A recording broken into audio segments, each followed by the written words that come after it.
Hello there, dear friends, and welcome once again to the Relaxed Fantasy Review.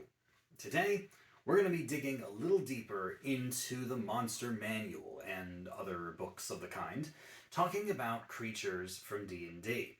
We're working our way up the CR ratings, and today we've made it to CR-1 quarter. CR-1 quarter creatures are typically considered about equal with a level 1 player character, at least based on abilities and whatnot. The CR system isn't balanced exactly against player characters, but a CR1 creature is considered to be roughly equal to a party of four level 1 characters. So mathematically, you'd work down and say that a 1/4 creature is about the same as one level 1 character.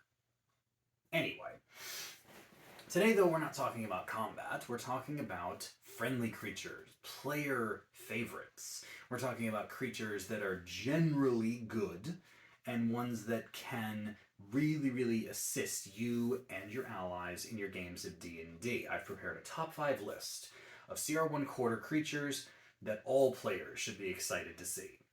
Before we get started though, I'd like to let you know that Relaxed Fantasy Review has memberships for just $1 a month. You can support my channel if you click the little join button in the video below the video down there.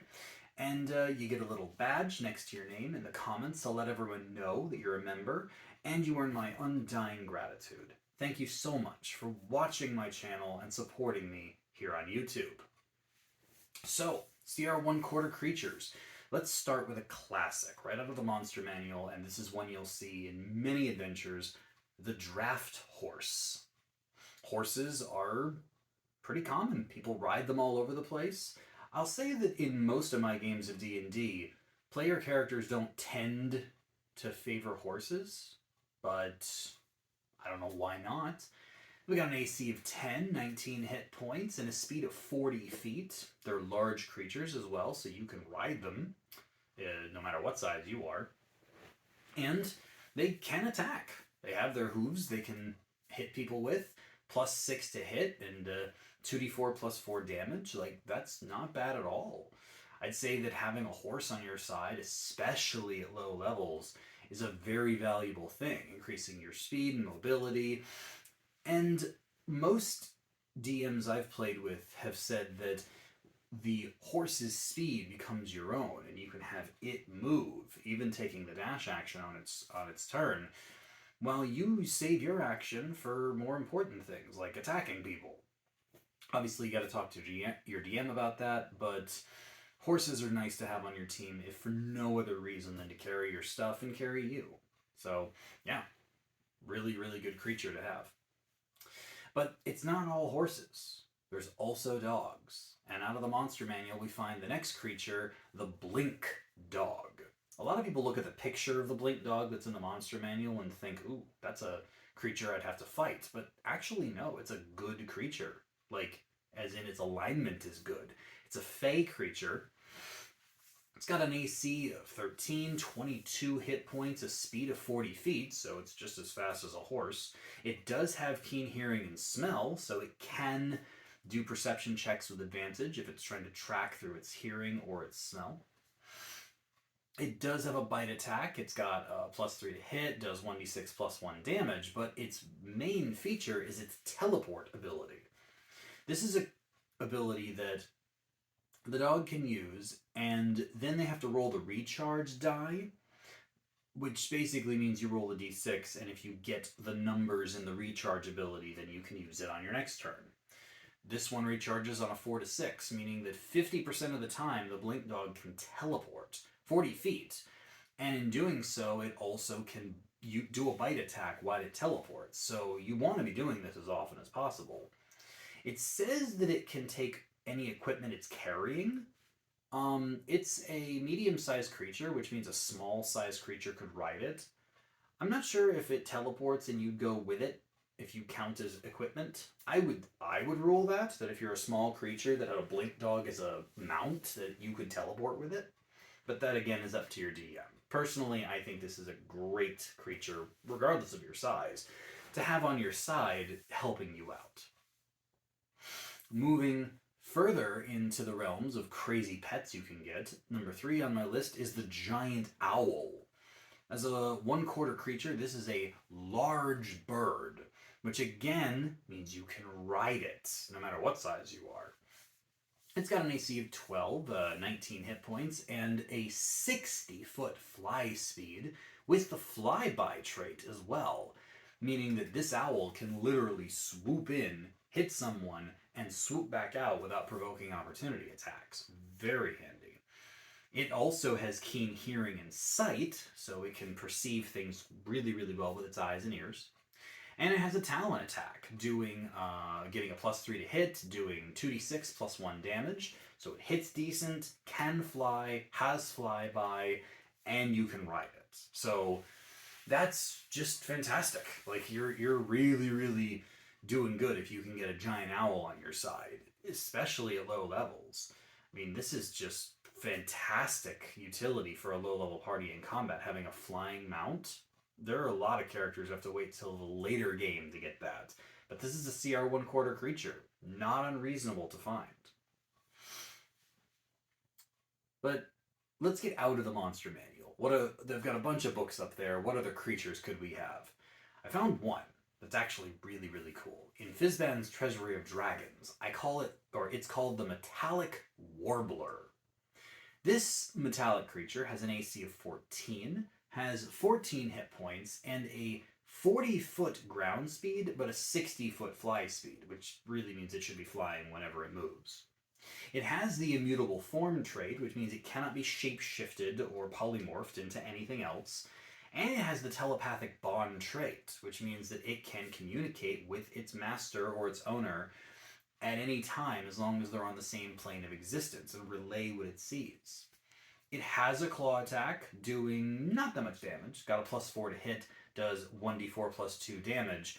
Its real ability that you like, though, that you'll really want, is its calming mist ability. This is another recharge ability. It recharges on a 5 or 6, so you can use it 1/3 of the time. And it's an AoE. It puts this mist out in its area, and all creatures make charisma saving throws. And if they fail, they are charmed by the Warbler for a minute, which means they can't attack it or its allies, and they are incapacitated and their speed goes to 0, so basically it's a hypnotic mist. Very similar to the spell Hypnotic Pattern, except it's a charisma save, and there's no concentration involved, it's just a mist. Having one of these on your side can be a really, really cool lockdown for combat scenarios. And it's a great scout, considering it can fly and telepathically communicate to you. So win-win for both utility and combat purposes. But I'd be remiss if I was to talk about CR 1/4 creatures and not talk about the final one on my list. Again, Monster Manual. And we're talking about the Pixie. Pixies have a reputation in D&D as being a little broken. And there's a reason for that. Pixies don't start off that strong. They've got 15 AC, but only 1 hit point. So these guys cannot take a hit at all. If they take a hit, they die. They have a 30-foot fly speed, so they're not that fast. And that's where their weaknesses end, because they've got some nuts abilities. They have superior invisibility, which means that they can turn invisible at will. It takes their concentration to do so, but casting spells and attacking does not break this invisibility. The only reason that they would lose their invisibility is if they were to concentrate on something else. Speaking of which, these guys have innate spell casting, the likes of which no creature at this level should. They're brokenly powerful. There's a whole list of spells they can use, but I've chosen a couple key ones that will definitely, make your ears perk up. And they can use these once per day. They can use Detect Thoughts, so they can read the minds of people and tell you what they're thinking. They can cast Dispel Magic, very handy if you're stuck against a strong magical effect or trap. They can cast Entangle, trapping your foes. They can also cast Fly, which means that they can cast it on other creatures and make them fly. And possibly most broken of all, they can cast Polymorph, transforming a creature into a beast of a CR rating equal to its level or lower.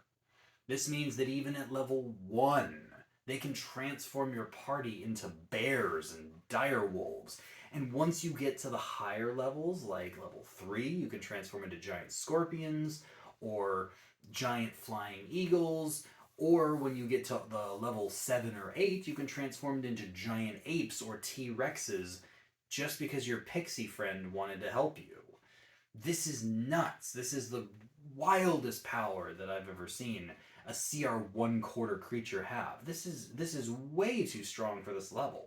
Like, DMs, if you're listening to me, yes, pixies are absolutely cool, thematic, fey creatures. And if your party meets them, yeah, they're fun and they're great to roleplay. But don't just let a pixie go around with a level 1 party, and if they get into combat, suddenly decide that it wants to help them with its most powerful magic, because that's just way too strong.